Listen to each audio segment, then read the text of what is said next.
समय की दृष्टि से अनुकूल। ठीक है, कोई ऐसा शब्द बताना है जो समय की दृष्टि से बिल्कुल अनुकूल हो, उसे क्या कहते हैं?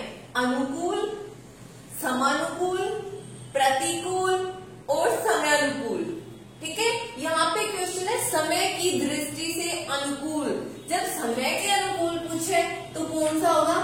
अनुकूल तो होता है किसी के अकॉर्डिंग, किसी के पीछे, है ना, उसका अनुकरण करने वाला।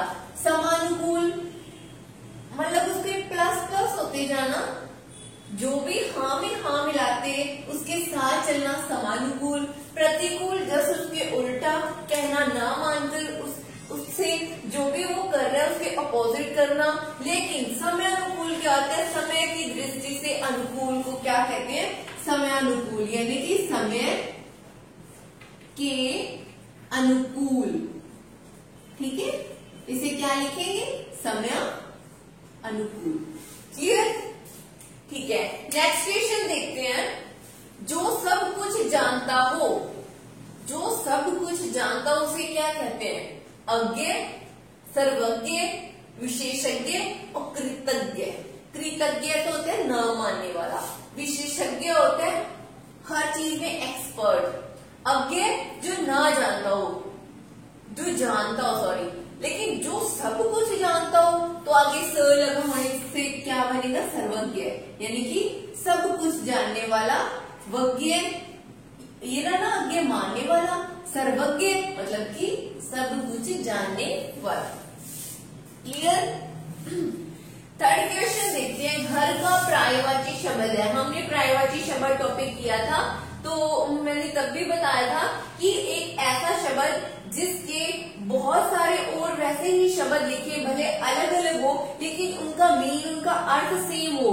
घर को हम बहुत कुछ लिख सकते हैं, निकेतन लिख सकते हैं, आल्य लिख सकते हैं, लेकिन दोनों का मीन तो घर ही होगा ना, इसीलिए वो सेम अर्थ, यानी कि उसकी जगह चेंज करने पर उसकी जगह वो शब्द रख जाए, निकेतन रख दे, आल्य रख दे, घर रख दे, मीन वही रहता है, उसे कहते हैं पर्यायवाची शब्द। ठीक है, तो घर का पर्यायवाची शब्द क्या होगा? निकेतन।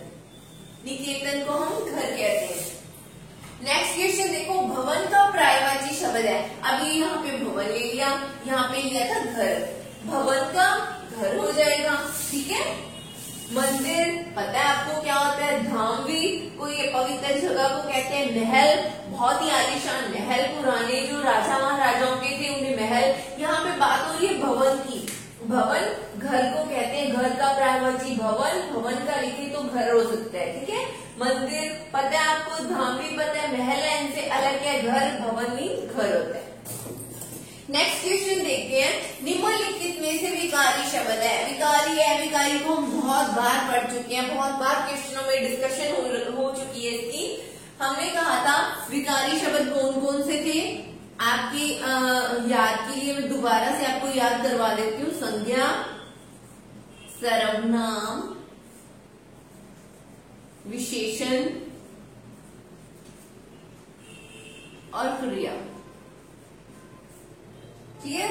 ये चार थे विकारी शब्द। मैंने ये भी बताया था कि कोई भी लिंग, वचन, इनके कारण एक वाक्य में अगर चेंजेस आता है तो वो होते विकारी शब्द। लेकिन अगर लिंग और वचन का वाक्य में उसका कोई प्रभाव नहीं पड़ता, वो होते अविकारी या अव्यय शब्द। अब हमसे यहाँ पे क्या पूछा है? निम्नलिखित में से विकारी शब्द है। ठीक है, विकारी कौन सा होगा आपके अकॉर्डिंग? देखो, लड़का लिंग चेंज हो सकता है कि नहीं हो सकता है? लड़का क्या बन जाएगा? लड़की। ये तो लिंग चेंज हो गया। यहाँ पे क्या पूछे? निम्नलिखित में विकारी शब्द है। ठीक है, अब आज का देखो, अगर मैंने लिखना है विकारी शब्दों में आज रह गया, लेकिन अविकारी की बात करूं उसमें भी मैंने आज यूज करना है, तो आज की जगह आज तो नहीं यूज करूंगी मैं, वहां पे भी मैं आज ही यूज करूंगी ना, तो यहाँ पे कोई डिफरेंस नहीं पड़ा ना, तो ये कौन सा हुआ? अविकारी शब्द, हमें पता लग गया। ठीक है, अगला वाला शब्द देखो, यथा।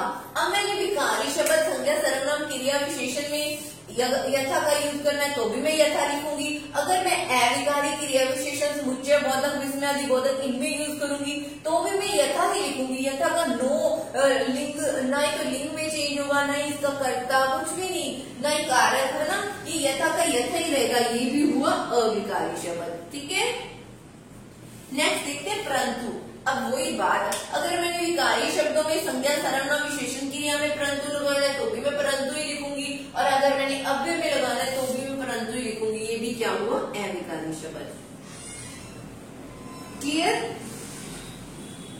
अब बचा लड़का। ये मैंने पहले डिस्कशन कर दी। लड़का का अगर लिंग चेंज करें तो क्या बनेगा, लड़की। यहाँ पे चेंज हो रहा है कि नहीं हो रहा, हो रहा है। इसका मतलब ये क्या है, विकारी शब्द है।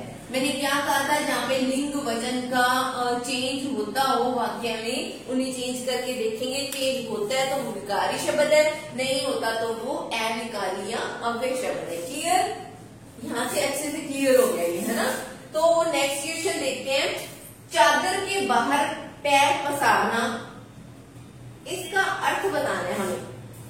अब देखो, आराम की नींद सोना, इसे आप अपने पे लेके देखो। चादर के बाहर पैर पसारना, आराम की नींद सोना। जब वो आराम की नींद सो रहा है तो चादर के बाहर पैर पसारने से इसका कोई रिलेशन नहीं नजर आ रहा। सेकंड देखते हैं, क्षमता से अधिक व्यय करना। अब देखो, जितनी उसकी चादर है, मान लो इसे वैसे ही लेते हैं जैसे इन्होंने लिखा है, मीन इनका कुछ और है, वो मैं बाद में समझाऊंगी।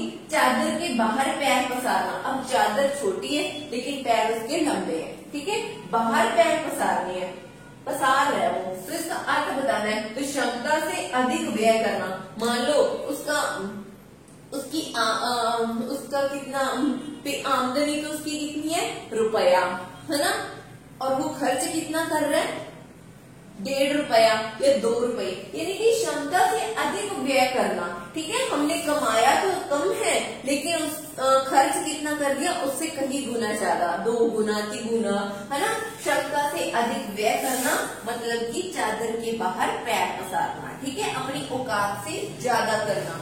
कमाई हमने कम की है और हमने खर्चा ज्यादा किया है। ठीक है, कमाई कम, खर्च अधिक, उसे कहते हैं चादर के बाहर पैर पसारना। क्लियर।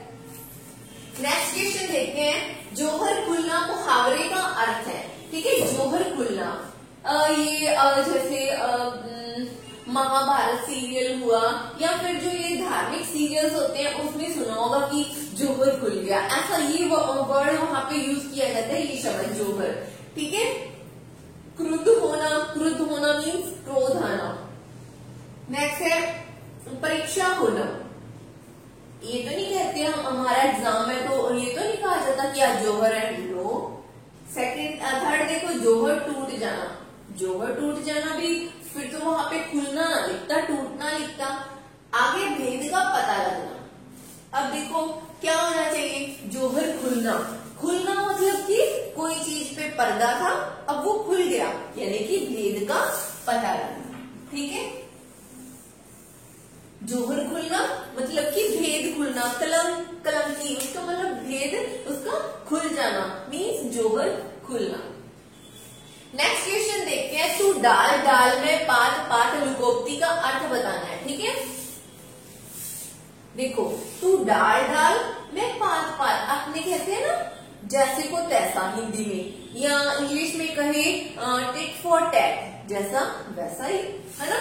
दोनों तत्वज्ञ, दोनों बहुत ही विद्वान कह लो, है ना, जैसे यहाँ पे लिखा है तत्वज्ञ एक दूसरे से आगे, मूर्ख, विद्वान, चालाक। देखो, तू डाल में पात, मतलब कि तू ऐसा करेगा तो मैं उससे कहीं अधिक करूंगा, तू कम करेगा तो डाल है तो मैं तेरे से आगे पात, यानी कि तू एक बिल्डिंग से कूदेगा, मैं 2 बिल्डिंग से कूदूंगा। ठीक है, कोई भी एक चीज एक में एक्सपर्ट, दूसरों से कह रहा है नहीं मैं इससे भी ज्यादा करूँ, यानी कि दोनों चला, एक दूसरे से दोनों आगे बढ़ने की होड़ में जो भी कुछ कर रहे हैं, जो भी वाक्य बोल रहे हैं, उनका मीन्स होता है तू डाल है पात, यानी कि दोनों चला। नेक्स्ट क्वेश्चन देखते हैं। खरबूजे को देख खरबूजा रंग बदलता है। लोकोक्ति का अर्थ बताना है हमें। खरबूजे को देख खरबूजा रंग बदलता है। क्लियर? देखो, संगति का प्रभाव अवश्य पड़ता है। प्रयत्न ज्यादा पर लाभ थोड़ा। कपटपूर्ण व्यवहार किए का फल भोगना पड़ेगा। खरबूजे को देख खरबूजा रंग बदलता है। ठीक है? जैसे मान लो आप 1 किलो मैंने सेब खरीदे, ठीक है? उसमें एक सेब, वैसे भी ये स्टोरी है, हम बहुत पहले से छोटी क्लासेस से पढ़ते आ रहे हैं। उसमें से एक अगर एप्पल खराब है तो बाकी सभी को अगर उसे बांध के रख दिया जाए इकट्ठों को, तो बाकी भी सारे खराब हो जाते हैं। जैसे एक फ्रेंड सर्कल में भी कहते हैं ना, किसका मित्र ऐसा है तो ये सारे एक जैसे होंगे, है ना? उसका इफेक्ट पड़ता है ना, वही चीज है। खरबूजे को देख खरबूजा रंग बदलता है, यानी कि संगति का प्रभाव अवश्य पड़ता है। अगर लड़का अच्छी संगति में है तो वो अच्छे गुणों को ग्रहण करेगा। इसके अपोजिट अगर वो कपटी या फिर ऐसे व्यक्तियों के साथ है जो सही नहीं है, ऐसे लड़के हैं उनके साथ वो रह रहा है, उसकी संगति खराब है, तो वाकई जो वो लड़का है उस पर भी उसका असर जरूर पड़ेगा। यानी कि संगति का प्रभाव पड़ता ही पड़ता है। तो खरबूजे को देख खरबूजा रंग बदलता ही बदलता है। क्लियर? नेक्स्ट क्वेश्चन देखो, भाषा के रूप होते हैं। हमने जब भाषा वाला टॉपिक किया था वहां पे क्लियर किया था कि भाषा के कितने रूप होते हैं? मोस्टली 2 होते हैं। ठीक है? भाषा के रूप मैंने बताया था 2 होते हैं। कौन कौन से? मौखिक भाषा,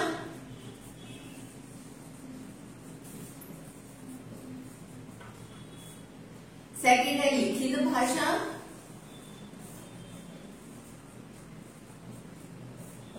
ठीक है? अब एक इसका रूप और होता है। अगर पूछे भाषा के कितने रूप होते हैं, तीनों के नाम दिए हुए हो।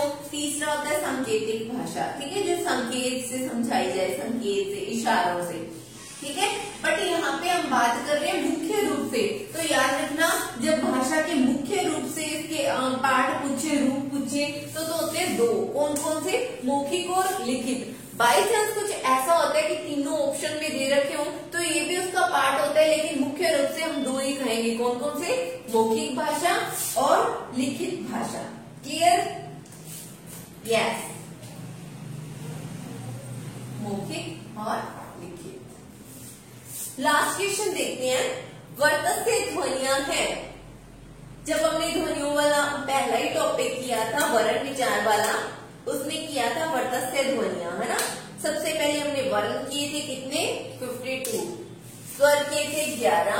उसमें एक लुंठिक व्यंजन था र, ठीक है? उसमें अंतस्थ ध्वनियां की थी, अंतस्थ की और उत्क्षिप्त की थी ड, ठीक है? यहाँ पे ऑप्शन है वर्तस्य ध्वनियां बतानी है। तो वर्तस्य ध्वनियों में पहला ऑप्शन है ड और ढ। इन्हें हम कहते हैं उत्क्षिप्त ध्वनियां, उत्क्षिप्त ध्वनियां, ठीक है? सेकंड है जय और फै। याद रखना, मैंने तब भी बताया था जब ये टॉपिक किया था, जब पैर में बिंदी हो ना, ये आगत या अरबी वाले शब्द होते हैं। ये पैर में बिंदी, ठीक है? इन्हें आगत वर्ण भी कहते हैं। ये कौन सी भाषा के होते हैं? अरबी भाषा के शब्द होते हैं। क्लियर? नेक्स्ट देखो, न ल स। ये मैंने जब करवाया था बताया था कि कौन सी ध्वनियां हैं? वर्तस्य ध्वनियां। कौन कौन से? 3 अक्षर याद रखना है, न, ल और स। ये ध्वनियां वर्तस्य ध्वनियों की श्रेणी में आती है। लास्ट क्वेश्चन देखो, इसमें सही तो ये आएगा, लेकिन इससे भी डिस्कशन कर लेते हैं। क ख ग घ ड़ और सभी स्वर ह मैंने बताया था ये किसमें आएंगे? ये सारे थे कंठ ध्वनियां। मैंने पहली लाइन बताई थी क ख, जब हमने पूरा लिखा था तो वहां पे बताया था क वाली पूरी लाइन को क्या कहा था? कंठे, ठीक है? च वाली लाइन को मैंने सेकंड था च छ ज ज छ, उसे मैंने कहा था तलव्य ध्वनियां। फिर मैंने थर्ड बोला था ट ठ ड ड वाली, वो थी मूर्धन्य, वो कठोर वर्णों की श्रेणी में आती है, ठीक है? फोर्थ मैंने बताया था इसके बाद त वाली ध्वनि थी त थ द द ध न, वो थी दंते ध्वनियां। और लास्ट एक थी प फ ब भ म, वो थी ओष्ठ्य ध्वनि। ध्वनियां, ठीक है। यहाँ पे देखो क वाली लाइन थी कंठ है, ठीक है। तो सॉरी, च वाली लाइन थी तालव्य, ठीक है। ट वाली लाइन थी मूर्धन्य, ठीक है। अब था